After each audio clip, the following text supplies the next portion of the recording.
and this is another episode of the Witching Half Hour or so. We're just on the edge of Imbolc, which, as you may know, I hope you guys know, is the Festival of Fire.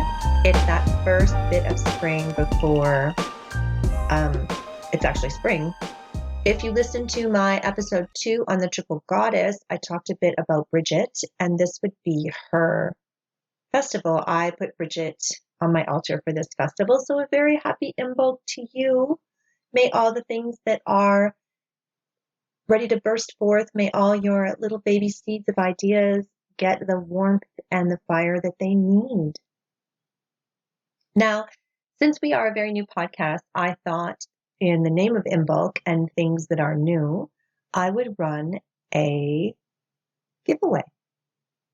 So if you would please enter the giveaway, you can do that by going over to my Instagram page, which is at SpriteMadeSoaps. Like and follow me, and you will find there that there is a giveaway post. If you could comment on that post and tag a friend. I'm going to take all the entries and I am going to randomly give away some of my witchcrafted soap products. I have a few things curing away, so I'm going to put together a spa care package for the winner. So please go over to Instagram and enter that giveaway. Now, without any delay, we're going to get into today's episode. Today is one of our tarot talks, so we're going to be talking about the next card in the High Arcana, and that would be our beautiful Magician. As our Fool starts his journey towards enlightenment, the first archetypal character the Fool meets is the Magician. This card is labeled number 1. And that is a number of the individual and the self. And he's usually depicted as actively working away at his craft. He has an overall masculine and active presence in the deck. I think it's important when we're looking at our decks to remember that traditionally there has been secret esoteric information layered into them.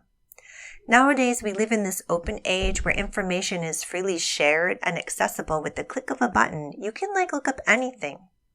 But the symbology of the tarot is rooted in the 1600s, when only the higher classes and the elite had access to education and written information. So what would be obvious to a person who had studied, say, Kabbalism would go unnoticed to someone who had not. The symbology in the High Arcana is quite layered. And we're going to talk today about the illustrations in some of the modern decks and compare them to that older tarot deck. I've talked about it before. It's the Tarot de Marseille. It's older than the Rider-Waite-Smith deck, and I'm going to refer to it a lot. Then this week, I've also chosen 3 decks from my collection to see how the symbology in those magician cards is expressed and what are the similarities between that and our older deck. The 3 decks that I'm going to be using, and again, as always, my lovelies, I'm going to link to these decks in the show notes, and I'm also going to drop a YouTube video to show you the artwork, okay? It's hard to sit here with me in your earbuds and know what's really happening on the card. That's why I provide you with that kind of learning compendium of that visual YouTube, okay? So the 3 decks I'm going to use are the Steampunk Tarot. Now that one is by Barbara Moore, and it's illustrated by Ali Fell. The next one I'm going to use is the Tarot of the Secret Forest. It was illustrated by Lucida Mattoli. Again, with the Italian names, we know I suck at them. The proper spelling is totally going to be in the show notes for you all. I just want to say for a minute that Tarot of the Secret Forest, it is one of my favorite and most coolest decks. I don't always read from it, but I just love the whole concept of that. I think I'm going to have to drop a YouTube where I just walk you guys through that whole thing. Wouldn't that be fun? Okay, drop me a line. Let me know if you'd like that, if you want me to do tarot card walkthroughs. So, where was I? Oh yes, the Tarot of the Wild Wood is going to be the 3rd deck I use. That one was put together by Mark Ryan and John Mathers, and the illustrations are by Will Worthington. Let's look first, as we do, at the Tarot de Marseille. We have our Magician card. Okay, so this card depicts a magician. And he stands before an altar, and he's clearly getting his alchemy on. His altar is laden with neato stuff, and the uninitiated would not understand what is there, but the student of the occult would see that he is an alchemist, and he's using his knowledge and tools to create change. This is a man of great power. He's mastering his will, and he's creating his own destiny. The idea of enlightenment and spirituality is represented by the infinity symbol that encircles his crown chakra. Now, I have always loved how it is hidden in the floppy brim of the magician's hat on this particular card. Once you see it, you cannot unsee it. It's just like esoteric ideas. Once you're on that path, you cannot unlearn it or feign ignorance anymore. Your mark on the world and your karma are your responsibility. Now, when the magician shows up in his spread, themes come up around understanding your own power and how you already possess everything that you need. The magician asks us to look at our will and how we're wielding it in the world. Are we standing in a place of empowerment? Are we believing in our own inherent worth? Are we knowing that we have possessed the ability to change our circumstances for our own betterment? Or are we living in a place of manipulation and false control? Because when we're not controlling our own destiny, we're often trying to get others to change it for us. Just digest that for a second. Now also, we've got the number 1. And in numerology, that's a very powerful number. There's a lot of things going on in that number. The main idea of it is the individualism. This card asks us to examine ourselves, to look within and seek what we desire, to really have a good look at what it is we want, and how can we go about getting that for ourselves. What are we going to do to make that want manifested in our lives? See, it's through owning our own innate power that we can manifest what we desire. I've sat for many years across the table from my clients reading their cards, and so I've come to find that the inverse or negative aspect of the magician is not always referring to someone who is openly manipulative. Side note, I don't read any of my spreads with cards facing upwards or downwards. I look at the energy and feel into the spread to know what aspect of the card is being highlighted. It's my feeling that it's not so black and white of a thing, like upright means this and upside down means this. It feels way more like a grayscale, where the best expression of a card is this way and the most difficult expression is on the other end of that spectrum. And usually, my client is somewhere in that gray zone of learning and doing their very best. You know what I mean? Okay, so done with that digression. Like I was saying, with the magician card and its inverse meaning, I have often had it come through when a client cannot see their own power within a situation. Their insecurities or their fears of failure are holding them back and getting in the way of what they're working on creating in their life. It goes back to that idea of the individual in that beautiful number 1. How are you being your best ally? Or are you being your own saboteur? What is keeping you from stepping into the spotlight and claiming your innate, amazing, magical power? All right, so let's take a look at these contemporary decks. Now, the first one I'm going to look at with you is the Steampunk Tarot. And I absolutely love the magician in this one because he is so in your face. He is so like Aleister Crowley. He's a dude with a bald head and a cool goatee, draped in an awesome cape.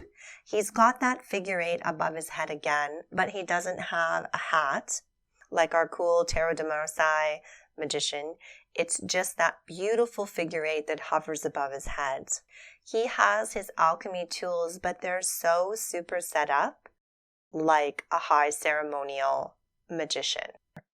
Instead of having the altar drawn in front of him, he's actually standing within a sacred circle.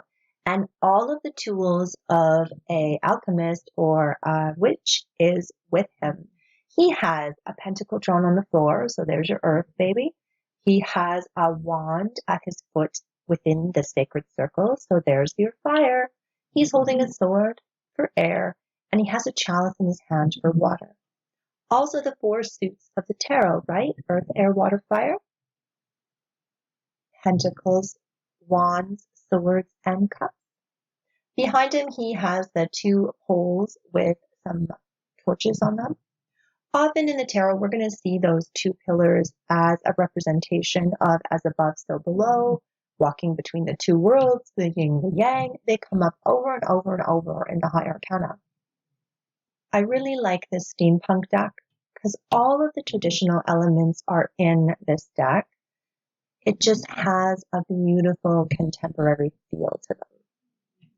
And again, if you don't know about the meaning of those 2 pillars, you might not know that that's what the artist is drawing. It has that reflection of those old decks where the occult meanings are veiled.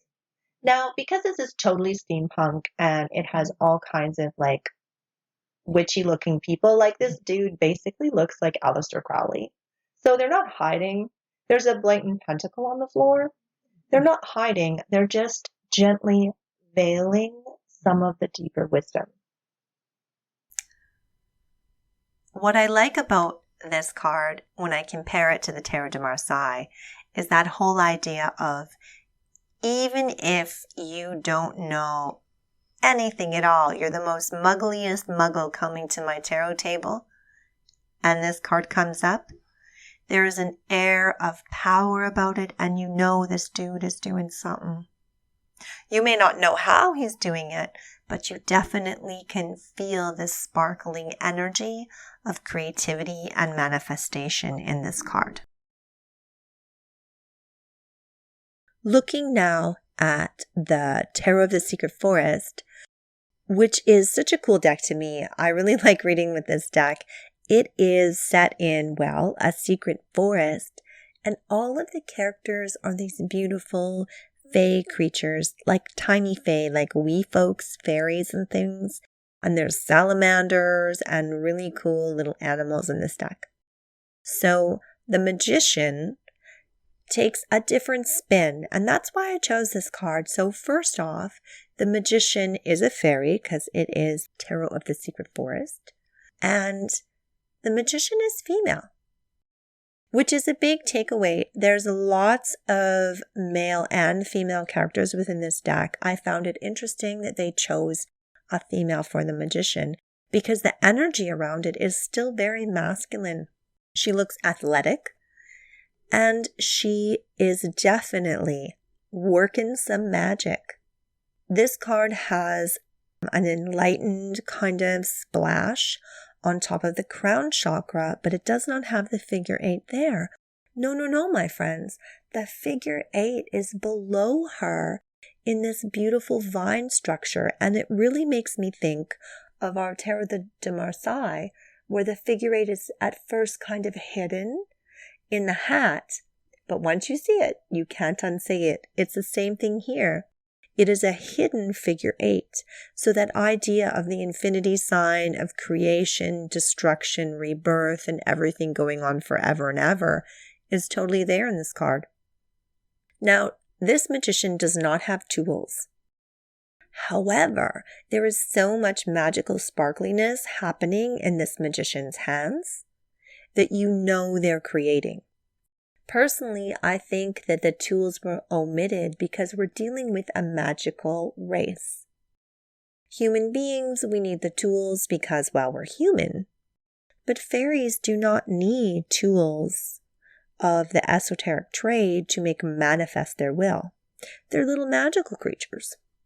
I really enjoy how this card expresses the idea of manifestation and creation and empowerment in a whole different way. Oh, and one other thing, she's like flying, she's like hovering. So that's like also super, super powerful, I would think. Don't you think like it's pretty powerful to fly? Looking at the wings of my magician floating there, you see 2 eyes in her butterfly-esque wings, again representing those two pillars, as above, so below, the seen, the unseen, the yin, the yang. So that's what's present in this card, the figure 8 and the idea of being between the two worlds. Because that's where we make magic happen, right? In that sacred place that is a little bit a different space.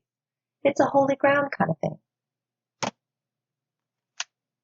Our third card that we look at is from the Wildwood Tarot. Now this deck is a very cool contemporary deck. It takes most of our ideals of what a tarot deck is quote unquote supposed to be and turns it on its head. It uses a lot of nature worshiping imagery. There are animals as core cards instead of humans. And it's really cool the way that the makers of this deck, Mark Ryan and John Mathers, have decided which animals fit within each element. The name of this card has been shifted as well. It is called the Shaman. And we have this very beautiful man standing there in all of his animal worshiping animalia glory. You have got this long-bearded, really wild-looking guy in animal skin and traditional clothing and traditional tattooing, hanging out, and he's staring piercingly right at you. I find his gaze intense, and I find it interesting because traditional decks, the magician tends to be looking at his work, looking at what he's doing. When this card peers out at you, you really feel like you're being called in and invited in to do some pretty beautiful things with this card and to learn some pretty beautiful things from this shaman. He does have an altar. It is a beautiful rock, and on it are the elements again in their tool form. So there is a chalice made out of an antler.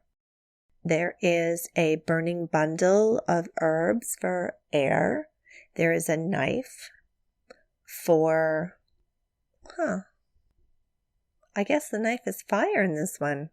And there is, because there's a bone-handled rattle, like a bone-headed rattle for, I would think, earth. I might have to read the book that came with this. Note to you all, I don't read the books that come with my decks. They're beautiful. I have this plan to sit down and read them all one day. I just don't. I just start reading with the deck. And there's so much gorgeous stuff in so many of those beautifully put together books.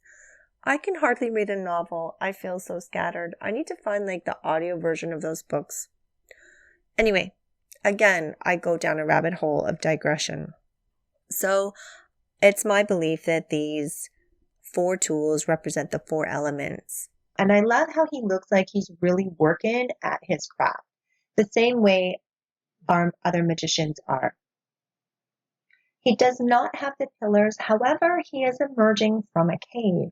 So you have that idea of that deep mystical sense of otherworldliness. And coming out of the cave really fits in with the whole persona of the contemporary shamanic practitioner, where we're looking at the underworld and the animalistic aspects and going deep within ourselves. So he definitely represents that. And you can see, again, that theme of going deep, examining your idea of power and what that means and how you're going to wield it. And what is missing, I think, in this deck, what is missing, the only symbol I don't seem to readily find in this card that is in all the others, is that figure 8. I don't see it. There's spirals in his tattoos, but there is no figure 8. I can't find that infinity. Now, if you really stretch, he's wearing this beautiful bear skin, and you can almost imagine there is a figure 8 on the top of his head within the shape of the ears and eyes of the bearskin, but I really think I'm reaching. So I'm going to make sure that I put that in the YouTube, and I'd like to hear what you guys think. Do you think the figure 8 is in here? Let me see if you can see it, because it seems to be in every other deck that we look at. Not just these, but of all the decks I have, that figure 8 is very prominent. And I found it interesting that in this deck that has just a total reworking of the traditional aspects, the altar's there, the tools are there, they're on the altar, you know they're the tools of magic, that they would leave out the figure 8. I kind of wonder if the homage to that infinity isn't in the spiral tattoos that he has. Because it's another way of expressing that foreverness, is that spiraling in or spiraling out. So again, my loves, thoughts on that? Please give them to me. 4 different cards, 4 different depictions of the same message. You have every tool you need. And the question is, where is your willpower? Where is your ability to manifest? What are you doing with it? Because here are your tools laid before you. This is the beginning of the teaching of the high arcana, the awakening of your willpower, the awakening of your divine self. The fool is no longer naive. He is stepping into higher learning, into esoteric realms, and into the hidden. I hope this helps you with your understanding of the tarot. So your magician card, look for his tools. How is your artist showing them? Is there a symbol of enlightenment in your magician card? Is it a figure 8, or is it a ray of bright crown chakra thing happening? Are there pillars behind him? How is your magician card in the deck you're reading from displaying those traditional symbols? That's why I'm here in your earbuds, so that you can learn and dive deeper into all your decks. I invite you to subscribe to this very new, very baby podcast that's trying to find its legs. Please head on over to my YouTube channel. It is called Tarot Talks. It will have a video compendium for this teaching, a video companion for this Tarot Talk, so that you can see every single one of these decks. I know I try to describe them, but there's nothing like seeing them, right? I am on Instagram as Sprite Made Soaps. I am on TikTok as Sprite Made Soaps. You can find links to get a reading with me at Readings by Jodianne. Oh, what is my website? My website is www.jodiannepsychicmedium.com. It has links to all the things I'm doing as well. It's been lovely spending this time with you in your earbuds, my beautiful one, and I hope to catch up with you soon. Feel free to message me, drop me a DM, hang out with me, give me some feedback. I'm really excited to be doing this, and I hope to see you soon for another witching half hour or so.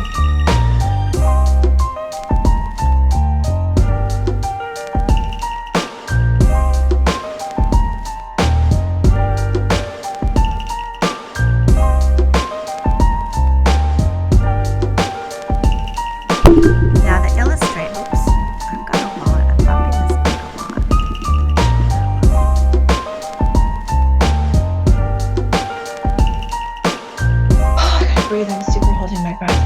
Okay. Wow. Hard to talk that fast. Yeah. So in the Tarot of the Secret Forest, the artist has insert artist name.